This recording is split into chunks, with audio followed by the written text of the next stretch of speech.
En el corazón del estado de San Luis Potosí, donde el altiplano se quiebra en barrancas de basalto negro y el sol tuesta la tierra hasta hacerla sangrar polvo rojizo, existe un pueblo que fue borrado de todos los registros oficiales en 1923.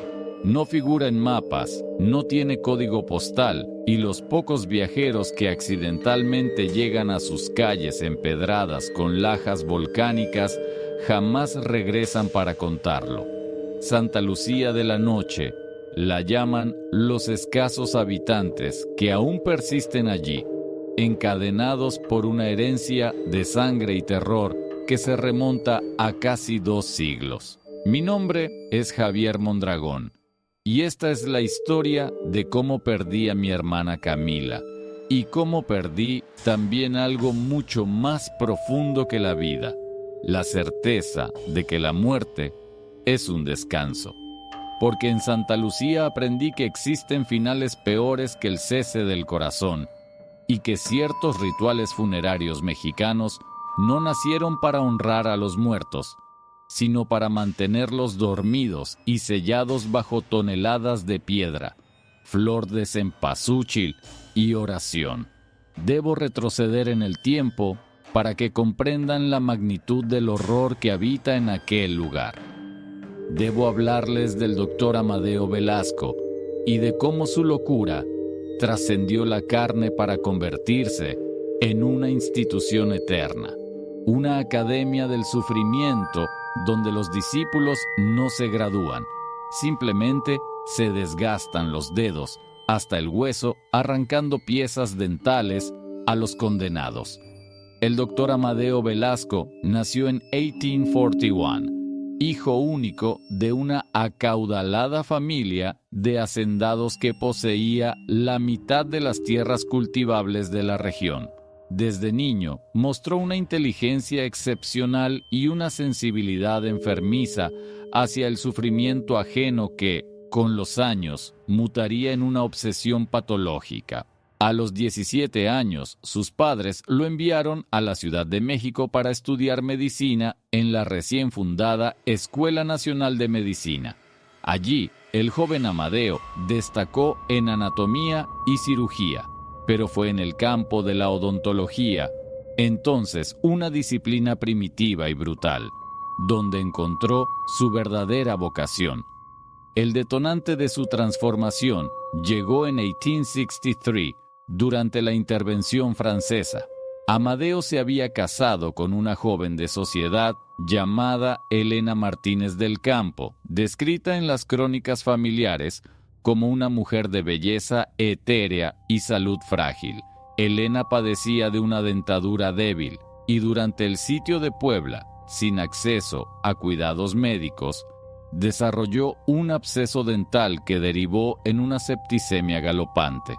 Amadeo, impotente, observó cómo su amada esposa moría en cuestión de días, presa de fiebres delirantes y un dolor tan atroz que la hacía arrancarse mechones de cabello y golpear la pared con el rostro buscando un alivio que nunca llegó.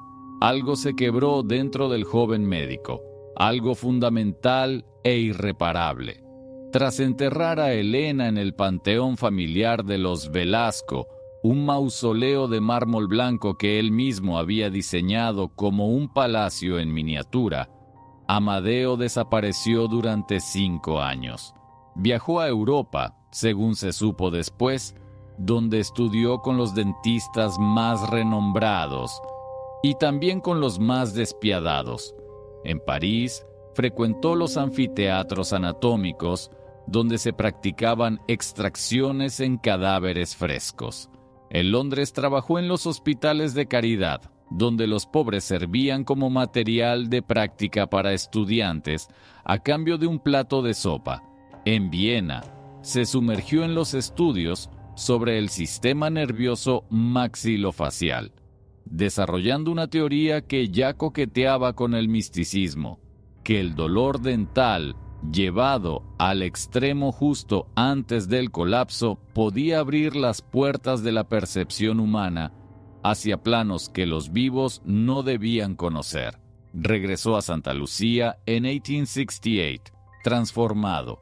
Había envejecido prematuramente, su cabello negro se había vuelto completamente blanco y sus ojos castaños, que antes reflejaban una curiosidad bondadosa, ahora ardían con una intensidad febril e inquietante.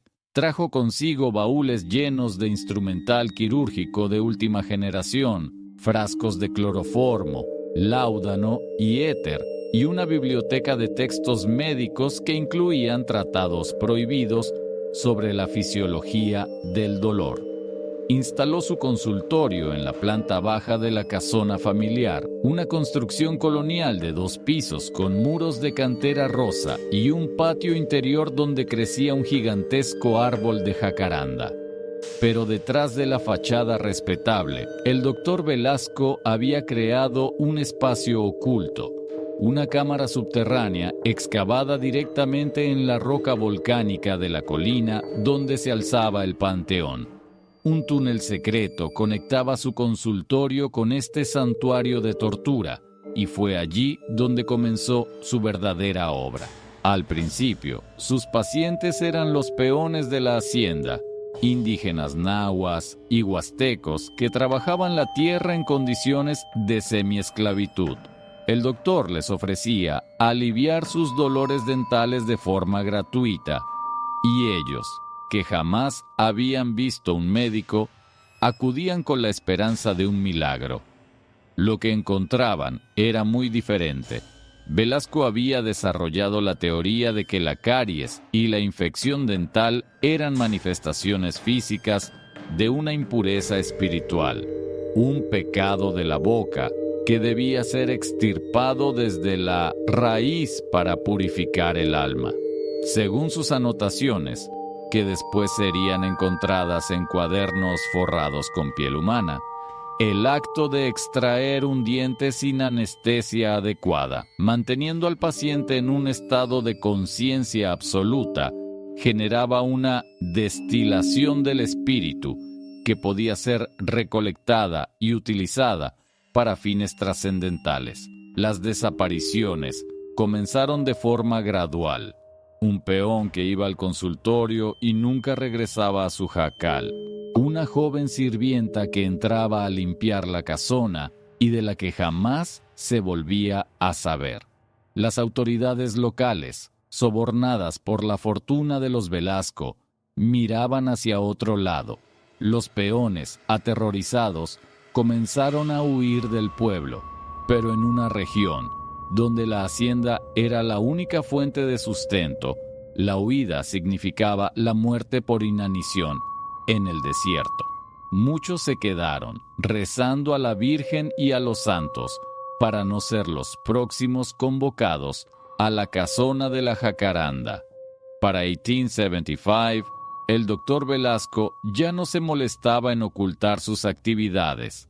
Había reunido a su alrededor un círculo de discípulos, antiguos pacientes, a los que había sometido a un procedimiento especial, la extracción completa de la dentadura, seguida de una trepanación en el paladar, que según sus teorías, abría un canal directo hacia la glándula pineal y permitía la comunicación con entidades que él llamaba los administradores del dolor. Estos discípulos, con las bocas convertidas en cavernas desdentadas y los ojos quemados por visiones que ningún humano debería contemplar, se convirtieron en sus enfermeros, sus asistentes en el quirófano del infierno. El panteón de la colina, que hasta entonces había sido un camposanto normal, comenzó a cambiar. Las tumbas nuevas ya no se excavaban con palas, sino que se abrían utilizando barrenos de acero para perforar la roca. Velasco había descubierto que el basalto de la colina era extraordinariamente denso y que las cámaras funerarias talladas en él conservaban los cuerpos en un estado de preservación antinatural. Los cadáveres no se descomponían, se secaban lentamente como momias pero algo en la composición mineral de la roca impedía que la conciencia se disipara por completo. Los muertos permanecían atrapados en sus cuerpos, conscientes pero inmóviles, durante décadas, quizás siglos. Fue entonces cuando instauró el ritual del tributo. Cada 1 de noviembre, Día de Todos los Santos, los habitantes de Santa Lucía debían depositar en la mesa de piedra negra, a la entrada del panteón, una ofrenda peculiar: no flores, ni veladoras, ni pan de muerto, sino herramientas dentales, pinzas, alicates, cinceles de hueso, extractores de raíz. La calidad de la herramienta determinaba la protección que Velasco otorgaba a la familia donante durante el año siguiente. Una herramienta de acero toledano, por ejemplo, garantizaba que ningún miembro de la familia sería convocado al consultorio. Una simple lima de herrero apenas alcanzaba para 3 meses de inmunidad. Quienes no podían ofrecer nada, bueno, ellos nutrían las cámaras de la colina. El reinado de terror del Dr. Velasco se extendió por más de 3 décadas. Para 1905, el pueblo de Santa Lucía se había transformado en una comunidad de cómplices y víctimas, un ecosistema de horror donde las madres enseñaban a sus hijos a no llorar cuando les extraían los dientes de leche. No fuera a ser que el llanto atrajera la atención del doctor. Los herreros del pueblo se especializaban en la fabricación de instrumental dental, compitiendo entre sí por crear las piezas más elaboradas y efectivas, las que serían ofrecidas en la mesa de piedra a cambio de un año más de vida. Pero incluso los regímenes más brutales encuentran su final. En 1910, el estallido de la Revolución Mexicana trajo a la región una columna de tropas villistas al mando de un coronel llamado Tomás Urbina, un hombre de una crueldad casi mítica, que había oído rumores sobre las atrocidades de Santa Lucía. El 15th of September of 1910, 200 soldados a caballo rodearon el pueblo y procedieron a una purga que los pocos sobrevivientes recordarían como la Noche de la Cal Viva. Urbina, que se preciaba de ser un hombre de hierro pero temía a Dios, quedó horrorizado al descubrir los túneles bajo el panteón. Encontró las cámaras, donde docenas de cuerpos momificados, con las bocas abiertas en un grito eterno, y las cuencas vacías de dientes, yacían en nichos tallados en la roca. Encontró el quirófano subterráneo, con su silla de extracción manchada de sangre seca y sus bandejas de instrumental aún relucientes. Y encontró al propio Dr. Velasco, que para entonces tenía 69 años y una lucidez diabólica intacta. El coronel Urbina ordenó que el doctor fuera sometido a su propia medicina. Sus soldados, endurecidos por años de guerra, pero aún así temblorosos ante las cámaras de tortura, sujetaron a Velasco a su propia silla dental. Y entonces, siguiendo las instrucciones de un cuaderno que encontraron sobre la mesa de instrumental, el cuaderno donde el doctor había detallado meticulosamente sus procedimientos, procedieron a extraerle todos los dientes, uno por uno, sin anestesia, mientras él los maldecía en una mezcla de español, latín y un idioma que nadie reconoció. Un idioma de clics y silbidos que parecía no estar diseñado para gargantas humanas. Pero el doctor Amadeo Velasco no murió de shock ni de dolor. Algo mucho más terrible ocurrió. Cuando el último diente fue arrancado de su mandíbula y su boca se convirtió en una cueva sangrante, sus ojos se iluminaron con un fulgor amarillo, sulfúreo, y su cuerpo enjuto se tensó en la silla con una fuerza que rompió las correas de cuero que lo sujetaban. Los soldados retrocedieron horrorizados mientras el doctor se incorporaba, y con su boca desdentada emitió una risa que no era una risa, sino un repique metálico, un tintineo que resonó en toda la cámara y que fue respondido por un coro de repiques idénticos provenientes de las paredes, del techo, de las profundidades de la roca. En ese momento, el coronel Urbina comprendió que habían cometido un error terrible. Velasco no era un simple asesino de mente. Velasco era un nigromante que a través de décadas de rituales de dolor había establecido un vínculo con entidades del otro lado.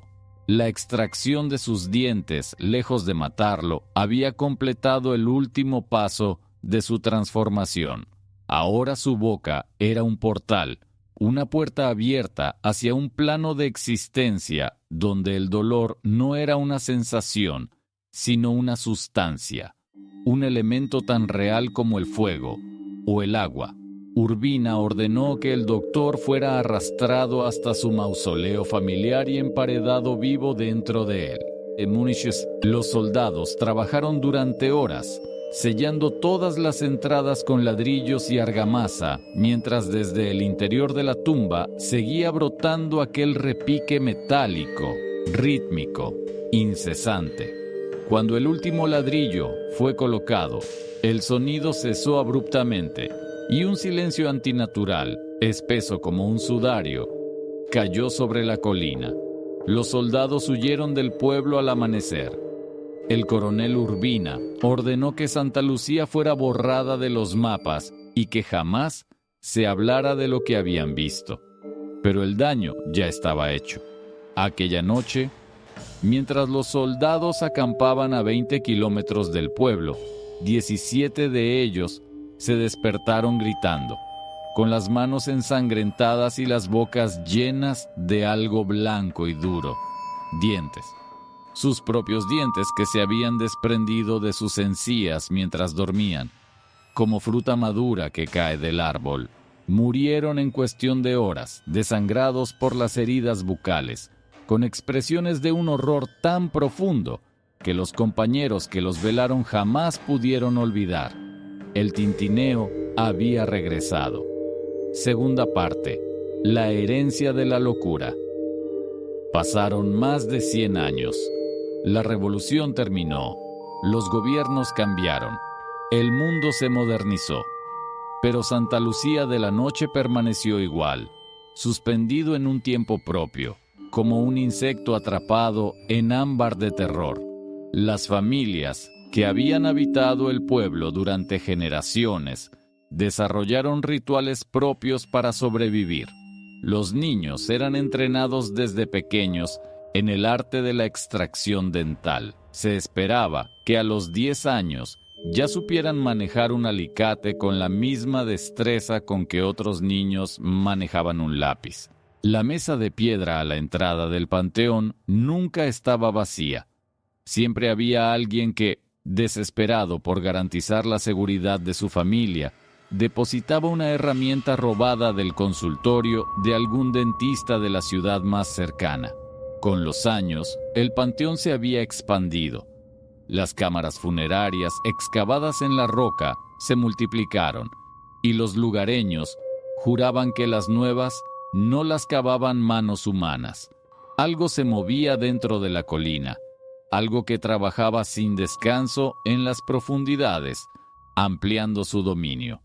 El tintineo metálico se había convertido en un sonido de fondo constante en el pueblo, como el latido de un corazón monstruoso enterrado bajo toneladas de basalto.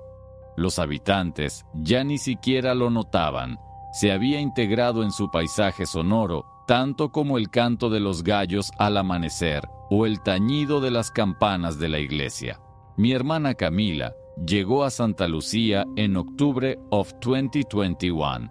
Era antropóloga, especializada en tradiciones funerarias mexicanas, y había dedicado los últimos 3 años de su vida a documentar las variaciones regionales del Día de Muertos.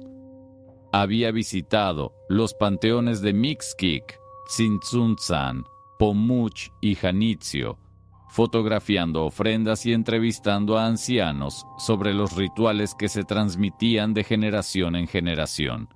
Pero cuando un colega de la Universidad Autónoma de San Luis Potosí le mencionó, en una conversación de pasillo, la existencia de un pueblo fantasma en el altiplano, donde supuestamente se realizaba una ofrenda peculiar, herramientas dentales en lugar de comida, su curiosidad académica se transformó en una fascinación que, ahora lo sé, llevaba el sello de una convocatoria, porque Camila había tenido siempre una relación extraña con sus dientes. De niños solía tener pesadillas recurrentes en las que sus piezas dentales se aflojaban una a una y caían en su almohada, dejando sus encías sangrantes y expuestas.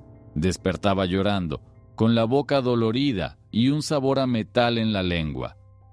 Nuestra madre, una mujer supersticiosa que leía el café turco y hablaba con las cartas, decía que Camila tenía el don de la dentición, una frase que ninguno de nosotros comprendía, pero que nos llenaba de un vago desasosiego.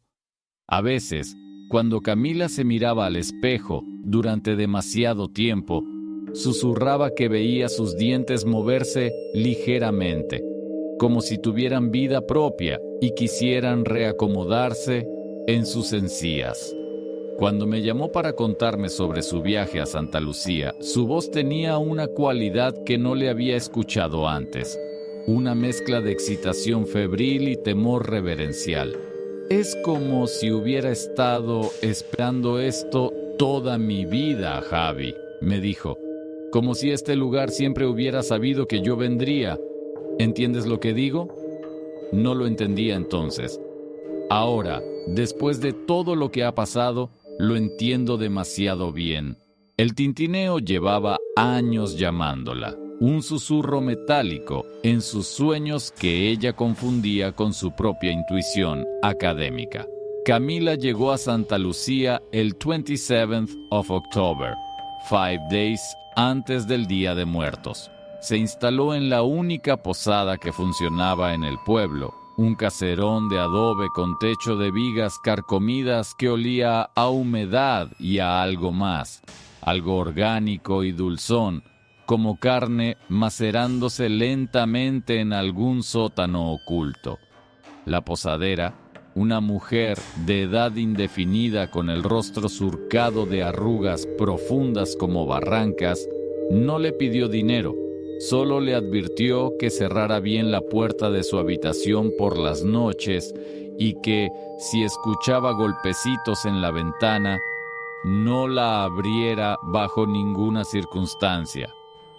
«No son pájaros», dijo la mujer, con una voz que parecía arrastrarse por grava. «Y no les gusta que los miren, pero si no los mira, a veces se van». Camila, entrenada en el respeto antropológico por las creencias locales, asintió y tomó nota mental para su investigación. Esa primera noche, mientras desempacaba su equipo, cámaras, grabadoras, cuadernos de campo, escuchó por primera vez el tintineo. Era un sonido lejano, casi subliminal, como si en algún lugar del pueblo un relojero estuviera trabajando en una pieza minúscula. Pero no había relojeros en Santa Lucía, ni siquiera había electricidad confiable. El pueblo funcionaba con generadores de gasolina que se apagaban a las 10 de la noche, sumiendo las calles en una oscuridad absoluta, solo rota por la luz de velas y quinqués de aceite. El tintineo no cesó en toda la noche. Camila apenas durmió. A la mañana siguiente, comenzó su trabajo de campo. Entrevistó a los pocos ancianos que accedieron a hablar con ella, grabando sus testimonios con una grabadora digital que parecía un artefacto alienígena en aquel lugar anclado en el pasado. Las historias que escuchó eran fragmentarias, contradictorias, y todas coincidían en un punto. El doctor Velasco no estaba muerto. Seguía allí, en su mausoleo, practicando su oficio con la misma dedicación que en vida, asistido por sus enfermeros y por una clientela de almas condenadas que no podían encontrar descanso. A veces, cuando hay luna llena, se escuchan los gritos, le dijo un anciano de ojos nublados por cataratas, señalando hacia la colina con un dedo tembloroso. Gritos de gente que no está muerta del todo, gente a la que el doctor está atendiendo. Pero no se preocupe, señorita. Si usted le trae una buena herramienta el día de la ofrenda, el doctor la dejará en paz. A él no le interesan los vivos que respetan su trabajo. ¿Y si no le traigo nada?, preguntó Camila. El anciano la miró con una expresión que combinaba lástima y un terror antiguo, heredado de generaciones. Entonces, rece para que sus dientes no le gusten. Durante los 3 días siguientes, Camila documentó meticulosamente todos los aspectos de la vida en Santa Lucía. Fotografió la mesa de piedra a la entrada del panteón, con su colección de herramientas dispuestas en un orden que, observó con un escalofrío, seguía una lógica precisa, de menor a mayor tamaño, del instrumento más simple al más complejo, como si alguien o algo las hubiera clasificado según su efectividad para infligir dolor. Fotografió también las lápidas antiguas del panteón, muchas de las cuales tenían grabados extraños que no correspondían a ninguna simbología católica conocida. Espirales, mandalas dentales, representaciones de bocas abiertas con los dientes cayendo como lluvia. Fue en su 3er día de trabajo cuando encontró la entrada a los túneles. O más bien, cuando la entrada la encontró a ella. Había estado fotografiando un grupo de tumbas anónimas cerca de la pared norte del panteón. Unas humildes cruces de madera podrida que apenas se sostenían en pie, cuando pisó una placa de basalto que cedió bajo su peso. Con un grito ahogado, Camila cayó en una cavidad oscura, rodando por un plano inclinado de roca hasta aterrizar en un pasadizo subterráneo. El impacto la dejó sin aliento y con varios raspones, pero milagrosamente no sufrió fracturas. Cuando sus ojos se acostumbraron a la penumbra, encendió la linterna de su teléfono y exploró los alrededores con una fascinación que momentáneamente eclipsó su miedo. Se encontraba en un túnel de sección cuadrada de aproximadamente 1,5 metros de alto, excavado directamente en la roca basáltica. Las paredes estaban cubiertas de un musgo pálido que emitía una fosforescencia verdosa, y el aire olía a humedad mineral y a algo más, un olor que Camila identificó vagamente como el de un consultorio dental. Ese aroma antiséptico, ligeramente mentolado, que anuncia la proximidad del dolor. El túnel se bifurcaba en varias direcciones y en las intersecciones había señales talladas en la roca, símbolos que Camila, con su formación antropológica, reconoció como una mezcla aberrante de iconografía católica y símbolos prehispánicos. Vírgenes de Guadalupe con las bocas cosidas, calaveras sonrientes con dentaduras completas y perfectas, serpientes emplumadas que sostenían entre sus fauces pinzas dentales en lugar de plumas. Y entonces escuchó el tintineo, pero ya no como un sonido lejano y ambiental, sino como algo cercano, íntimo, que parecía provenir de un punto concreto en la oscuridad. Siguiendo el sonido, porque algo en su interior le decía que debía seguirlo, que para eso había venido, que toda su vida había sido un camino hacia ese momento. Camila recorrió lo que le parecieron horas de pasadizos idénticos hasta llegar a una cámara más amplia.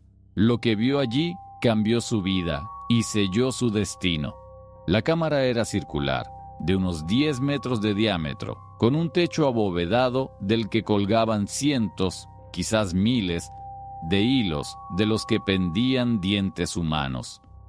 Incisivos, caninos, molares, premolares, todos perforados y ensartados como cuentas de un rosario macabro, girando lentamente en corrientes de aire que no deberían existir a tanta profundidad.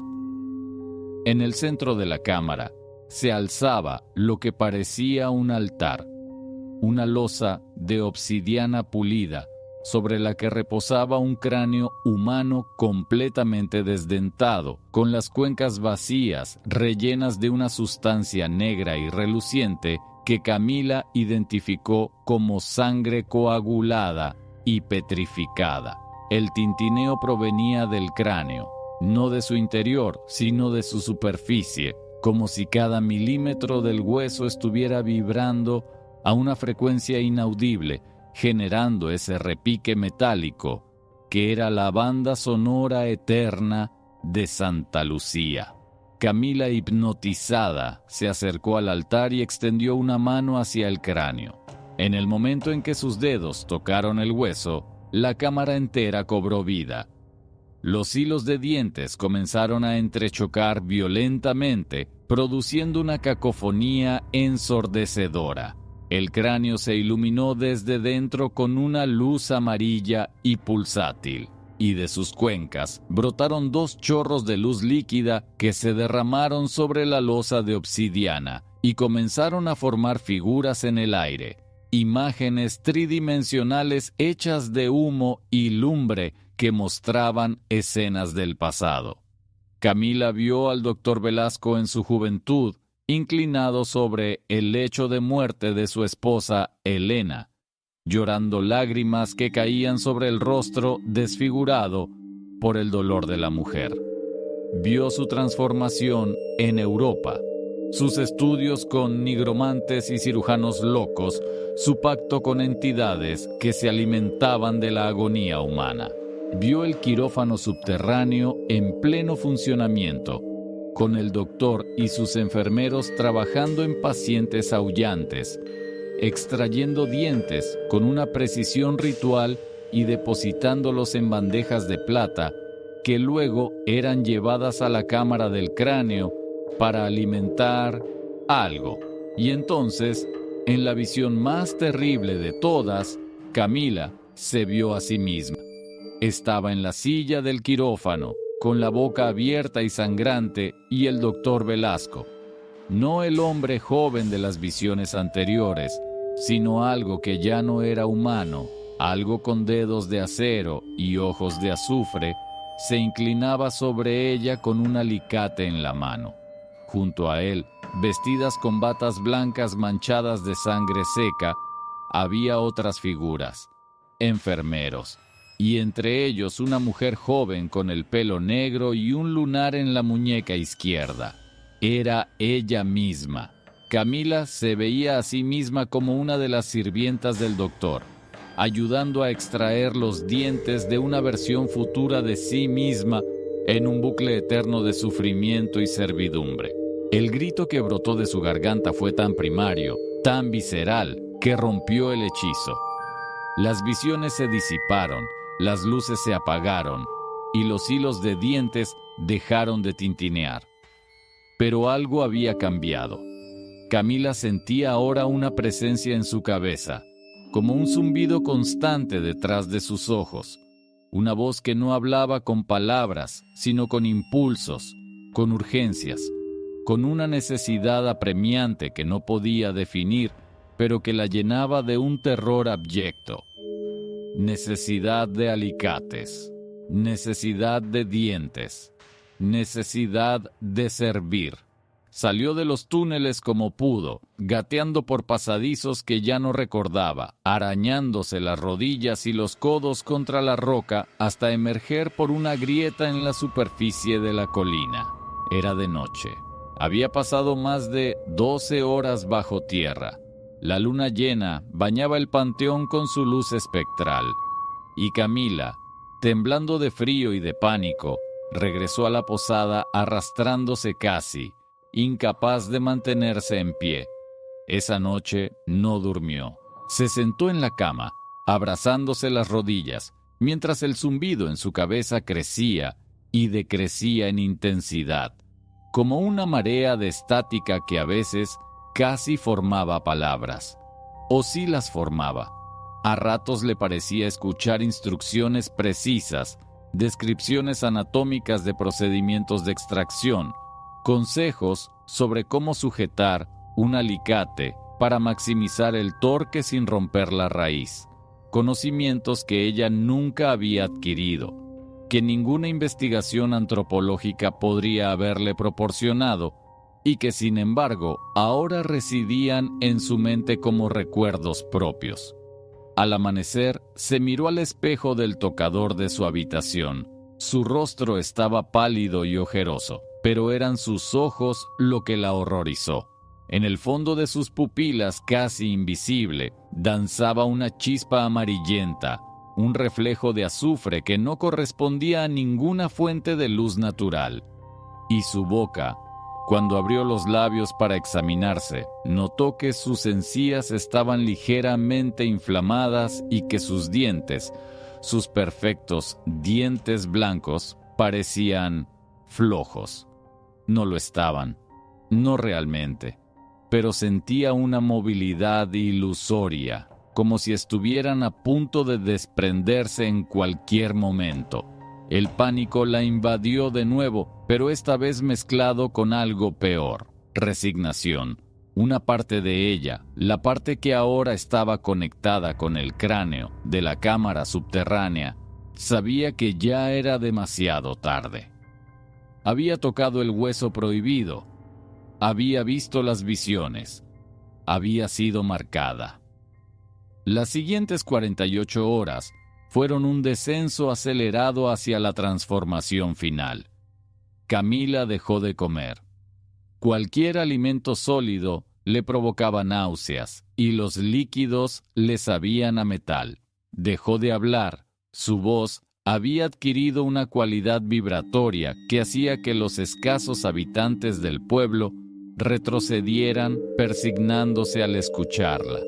Comenzó a deambular por el pueblo a todas horas, siguiendo un patrón errático que, visto desde el cielo, dibujaba la forma de una mandíbula humana, con las calles y callejones de Santa Lucía. La última comunicación que recibí de ella fue una serie de mensajes de WhatsApp, enviados la noche del 31st of October, pocas horas antes del Día de Muertos. Los mensajes eran fragmentarios, escritos con una ortografía deteriorada y un tono que oscilaba entre la súplica desesperada y una calma aterradora. Javi, ya entiendo todo. No es una maldición, es una vocación. El doctor me ha elegido como eligió a Elena y a todos los demás. Cuando te extraen todos los dientes, dejas de ser tú y empiezas a ser nosotros. Es hermoso de una manera que no puedes imaginar. Es como volver a nacer, pero sin la mentira de la carne. Solo hueso y propósito. Mañana es la ofrenda. Voy a depositar mi herramienta.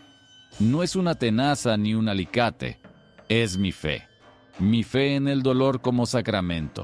Él me recibirá en su quirófano y me hará suya para siempre. No vengas, Javi. Te lo suplico, no vengas. Pero si vienes, tráeme el espejo de mamá. El de mango de plata. Quiero verme cuando me transforme. El último mensaje llegó a las 3:33 de la madrugada. Era una nota de voz de apenas 5 segundos.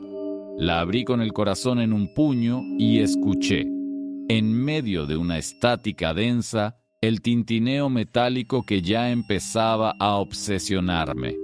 Y detrás del tintineo, la voz de Camila, pero transformada, gutural, vibrante, pronunciando una sola frase.